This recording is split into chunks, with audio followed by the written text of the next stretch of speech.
नमस्कार मित्रांनो. सध्या हरभरा पिकामध्ये विल्टिंगचा खूप जास्त त्रास हा शेतकऱ्यांना जाणवतोय आणि याच्यामध्ये बऱ्याच शेतकऱ्यांमध्ये संभ्रम आहे की दुबार पेरणी करावी की याच्यासाठी काही ट्रीटमेंट करावी. तर हाच जो डाऊट आहे हा मी तुमचा या व्हिडिओमध्ये क्लिअर करणार आहे. तर जे शेतकरी आपल्या ग्रीन ॲग्री चॅनलवर नवीन असतील त्यांनी चॅनलला सबस्क्राईब करा, सोबत नोटिफिकेशन बेल प्रेस करा, म्हणजे आलेल्या व्हिडिओचं नोटिफिकेशन तुम्हाला मिळेल.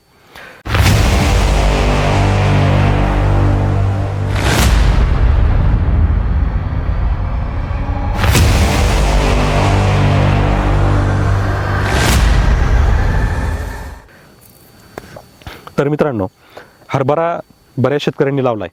आता काही ठिकाणी काय झालं की पावसाचं जे प्रमाण आहे अतिशय जास्त प्रमाण आहे. 3-3, 4-4 दिवस पाऊस पडला आहे. काही ठिकाणी प्लॉटमध्ये पाणीसुद्धा राहिलं आहे आणि अशा शेतकऱ्यांना 100% सांगतो की तुम्हाला दुबार पेरणी ही करावी लागणार आहे.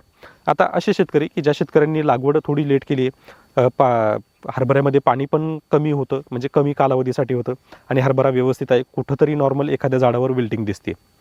तर अशासाठी काय नियोजन करायचं आहे याची माहिती मी तुम्हाला देणार आहे. तर सगळ्यात पहिले शेतकरी, ज्या शेतकऱ्यांच्या प्लॉटमध्ये पूर्णतः पाणी हे साचून राहिलेलं होतं, तर अशा शेतकऱ्यांनी 100% तुम्हाला दुबार पेरणीची वेळ येणार आहे आणि शक्यतो या पाण्यामुळं विल्टिंग जी आहे अतिशय जास्त प्रमाणात वाढणार आहे.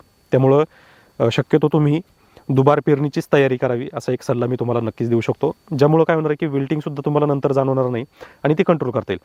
त्यानंतर दुसरी गोष्ट, जे शेतकरी दुबार पेरणी करणार आहेत, म्हणजे प्लॉट जवळपास गेला आहे आणि आता दुबार पेरणी करायची वेळ आली आहे, तर लक्षात ठेवा, पेरणी करण्याअगोदर बीज प्रक्रिया अतिशय महत्त्वाची आहे आणि बीज प्रक्रिया करताना रासायनिक नाही तर जैविक कीटकनाशकांचा वापर करा, म्हणजे ट्रायकोडर्मा, सुडोमोनास, रायझोबियम या 3 गोष्टींचा वापर करा. PSB तुम्ही ऑप्शनल ठेवू शकता. या 3 गोष्टी आपल्याला वापरायच्यात. साधारणतः 5-5 मिली जरी घेतलं तरी भरपूर होतं. एक 20 मिलीपर्यंत आपल्या 20 किलोच्या बियाण्याला वापरायचे. व्यवस्थित चोळून मिक्स करून ते बियाणं घ्यायचे, 5-10 मिनिटं ठेवायचे आणि त्याच्यानंतर पेरणी करायची. यामुळं काय होणार आहे की फ्युजेरियमसारखी जी बुरशी आहे ही लागणार नाही आणि ती मारलीसुद्धा जाईल. ट्रायकोडर्मा आणि सुडोमोनास या 2च बुरशी अशा आहेत की ज्या फ्युजेरियमवर अतिशय चांगल्या प्रमाणात काम करतात, पण त्या तुम्ही सुरुवातीच्या कालावधीमध्ये दिल्या पाहिजेत, तर त्याचा चांगला इफेक्ट मिळतो. जमिनीमधली बुरशी मरली जाते आणि त्यामुळं मर रोगसुद्धा येत नाही. त्यानंतर दुसरे शेतकरी की ज्या शेतकऱ्यांनी कमी पावसामध्ये त्यांचा हरभरा सापडला आहे आणि नियोजन पुढचं काय करायचं आहे, तर पहा, तुम्हाला तुमच्या प्लॉटमध्ये एखादं झाड असंच असेल की ज्याच्या ठिकाणी तुम्हाला मर दिसते, तर अशा ठिकाणी लगेच तुम्ही ट्रायकोडर्मा, सुडोमोनास हे वापरायचं आहे. कोणता वापरायचा ते मी तुम्हाला सांगणार नाही, पण त्याच्यामध्ये काउंट कोणता पाहिजे हे मी तुम्हाला 100% सांगणार आहे. तर याच्यामध्ये आपल्याला 2 × 10⁹ म्हणजे जवळपास 20 बिलियन ते 5 × 10⁹ to 10⁻10 म्हणजे कमीत कमी 50 बिलियन, ॲटलिस्ट 20 बिलियनचा किंवा 2 बिलियनचा तरी काउंट पाहिजे. 2 बिलियनपासून 100 बिलियनपर्यंत जो काउंट आहे हा तुम्ही वापरायचा आहे. तुम्हाला त्यापैकी तो कोणता मिळतोय तो तुम्ही वापरू शकता. हा जो काउंट आहे हा एवढा जास्त आहे की तुम्ही ट्रायकोडर्मा सोडल्यानंतर साधारणतः 48 ते 72 तासामध्ये तुम्हाला रिॲक्शन व्हायला सुरुवात होते आणि याच्यामध्ये जी विल्टिंग होते किंवा जी फ्युजेरियमची बुरशी लागली आहे किंवा इतर जी बुरशी आहे, तर ही बुरशी जीवाणू खाऊन टाकतात, म्हणजे ट्रायकोडर्मा आणि सुडोमोनास हे त्यांना पूर्णतः मारून टाकतात.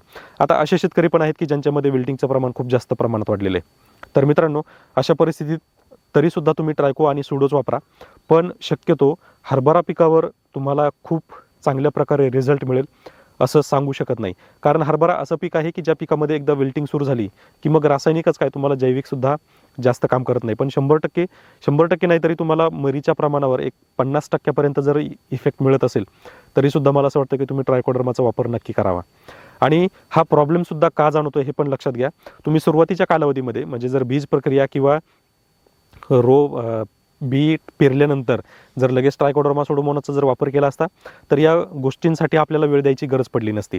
आणि त्याही पलीकडं शेवटी निसर्ग आहे. जर पाऊस जास्त पडला तर अशा वेळेस आपण काही करू शकत नाही, परंतु जीवाणू आपलं जे काम आहे हे पावसामध्ये सुद्धा चालू ठेवतात. पाणी साचलं असेल तरीसुद्धा त्यांचं जे कार्य आहे हे चालू राहतं.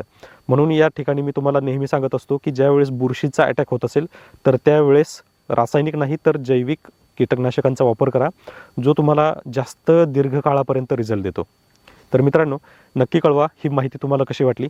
माहिती जर आवडली असेल तर व्हिडिओला लाईक करा, चॅनलला सबस्क्राईब करा आणि व्हिडिओला शेअर करायला विसरू नका.